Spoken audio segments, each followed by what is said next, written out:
um exemplo que a gente está querendo contar do Chico Mendes era o seguinte. Houve a queda do ciclo da borracha. Quem quiser ver isso, por exemplo, tem o documentário Cartas para a Floresta e assim vários outros documentários e livros. E aí eles começaram a vender as terras do seringal, e o seringal era extrativista, ou seja, um seringueiro tem que ficar em torno de 600 árvores extraindo, ele não corta, ele só faz riscar e segurar aquilo ali pegando a seringa, né? O látex. E aí, quando começou essa questão, eles eram pobres, o Chico Mendes é filho de cearense. Quando começou a situação forte mesmo de venda dos seringais das terras para troca, para virar fazenda. Uma delas foi a Bourbon, da francesa, que comprou as fazendas, comprou a terra para derrubar, e naquele tempo o governo pagava por árvore derrubada, porque ele entendia que progresso era derrubar árvore. Não sei se você lembra dessa história. Então, eles derrubaram as árvores, então ela começou, ia ter que arrancar tudo que era árvore para criar gado de forma extensiva. Até hoje no norte é isso, né? O Chico Mendes é de Chapuri. E o Bolsonaro defende essa mesma tese. Então, olha o que era interessante. Quando o Chico Mendes viu que estava sendo vendido, ele começou a ir com os colegas para empatar. Ele disse, eu não tenho como ir contra o governo, né? Contra os empresários, porque eles são donos da terra, a gente está aqui só extraindo. Aí eles começaram a empatar, porque tinha que ter alguém para entrar na mata e cortar. E quem estava cortando eram os próprios seringueiros. Ele ia, conversava, convencia e eles começaram a deixar de cortar. A Bourbon foi e vendeu as suas terras. Tudo bem, aí o governo foi atrás e as pessoas disseram, olha, fica difícil desenvolver lá, por quê? Porque os seringueiros não tem ninguém para cortar, eles não querem sair da terra. Começou assassinato de sindicalista, de seringueiro, não é isso que aconteceu? Beleza. Aí um dia o governo topou fazer a Transamazônica.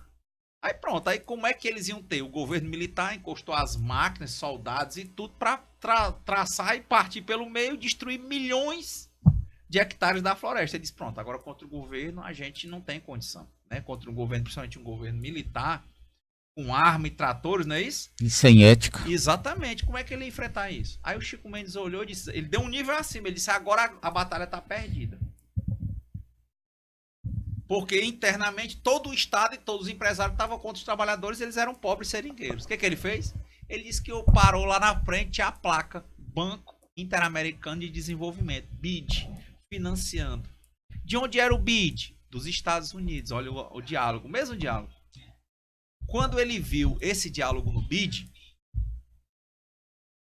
ele juntou com os companheiros e eles entenderam o quê? A sede era em Washington.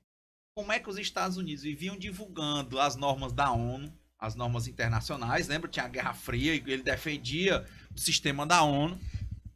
E lá primava pela defesa do meio ambiente. E eles iam destruir uma floresta inteira para construir uma Transamazônica para ter o desenvolvimento com destruição do meio ambiente. Ou seja, ele não tinha mais argumento trabalhista para usar, não tinha força. Ele não tinha argumento interno. O que ele usou? O argumento do meio ambiente. Conseguiram que o Chico Mendes fosse com os companheiros, né, que ele não sabia falar inglês, para Washington. Na reunião, antes da reunião, o presidente do BID recebeu o Chico Mendes. E ele foi falar de quê? Da questão trabalhista? Não. Ele mudou o discurso, mas conseguiu o objetivo dele. Ele mudou o discurso e disse o quê? Que o país ia destruir uma floresta inteira. E os Estados Unidos e o mundo que estava falando, que defendia por convenções internacionais, tratados internacionais sobre direitos humanos, defendia o quê? O meio ambiente estava financiando a destruição de uma floresta. E ainda levava a reboque as pessoas. Esse era o fim da história do Chico Mendes. Porque na hora que ele conseguiu, ele saiu aonde? No New York Times. O Banco Interamericano de Desenvolvimento cortou o repasse e, consequentemente, a Transamazônica deixou de existir. Então, o impacto é o que? Vem com o dinheiro, com bloqueios brancos. Vem com o interesse que o Estado tem e a necessidade dele participar internacionalmente, por exemplo. Então, se ele não tiver em diálogo internacional, ele não consegue. Então, pelo contrário, é muito mais rápido quando você recebe qualquer arranjo, quando você bate no canto certo a nível internacional, no Estado local, é muito mais rápido o tipo de resposta.